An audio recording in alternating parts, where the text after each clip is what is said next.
Hi, welcome back to Neighborhood House in Milwaukee's Nature Time. My name is Nicole and I am an educator here at Neighborhood House. I'm so glad you could join me again today. Before we get started, let's sing the Nature Time song. Remember, if you don't know it, that's okay, you can always clap along.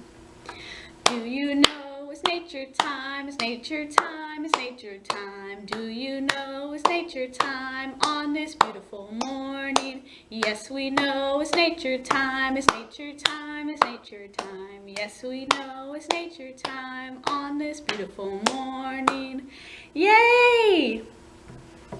Today, we will be talking about an important Wisconsin animal. It's so important that it's our state wildlife symbol. Today, we will be talking about the white-tailed deer. When people think of deer, the first thing that pops into their head are antlers. But did you know not all deer have antlers? The male deer, which are called buck, have antlers. But the female deer, which are called doe, do not have antlers. Antlers and horns are not the same thing. Horns will stay on an animal's head their whole life and continue to grow, but antlers fall off every year. A male deer will drop his antlers in the springtime and then continue to grow them throughout the year, and the process will go over and over again. Antlers are very hard. They're actually made out of bone and they grow extremely fast. A male deer can grow up to 1 inch of antler in 1 day. Deer have hooves. Hooves are like big, thick toenails that the deer use to walk on. Deer have distinct tracks. They're kind of shaped like a heart. They are cloven hooved. Deer hooves can be very strong and sharp, and they use them to fight off predators. Deer are herbivores. Have you heard that word before? Herbivores means that they only eat plants. Here is a deer's skull. You can see their teeth are very sharp.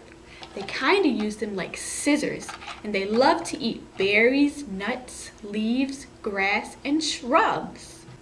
Deer are another animal that eat kind of weird.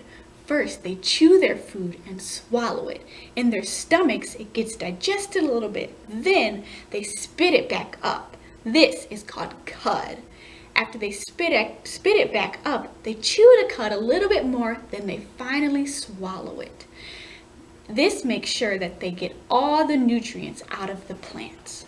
Deer are very social animals. They travel in herds. In the front of the herd, there's always one lead deer. His job is to keep an eye out for danger. If he senses danger, he'll stomp one hoof and make a snorting sound. Can you do that? Can you make a signal? Let's stomp one hoof and make a snorting sound. Good. Then they'll flip up their white tail and they'll run. They use their white tail kind of like a signal for the other deers to follow while they're running through the woods. Female deer give birth only 1 time a year, but they can give birth up to 1 to 3 babies.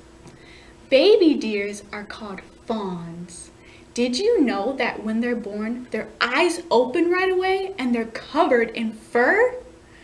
Baby deer also start walking on their own in just 7 hours. You may notice the fawn are covered in little white spots. These spots help them blend into their environment and also keep them hid from predators. Deer have always been a very important animal to people in Wisconsin. Native American tribes relied heavily on deer meat, which is called venison, in the fall and winter months. They used the venison to make stews and jerky. They even used their fur to make clothes for the winter, like moccasins and shawls. They also used antlers and bones to create different types of tools. Many people hunt deer today and eat the venison. Deer hunting is very important because it keeps the population down so that the deer don't eat all of the plants and vegetation in the forest. I'm so glad I could talk to you a little bit about deer today. Do you remember how to tell the difference between a male and a female deer? Male deers are bucks and they have antlers. Next time you go on a hike, try and keep an eye out for some of deer's favorite foods. Do you remember what those were? Deer love to eat berries, acorns, leaves, and shrubs. Also keep an eye out for their distinctive tracks. I'm so glad you could join me again today. Before we go, let's sing the Nature Time song. Thank you for the nature time, the nature time, the nature time. Thank you for the nature time on this beautiful morning. You're welcome for the nature time, the nature time, the nature time. You're welcome for the nature time on this beautiful morning. Yay! I'll see you next week.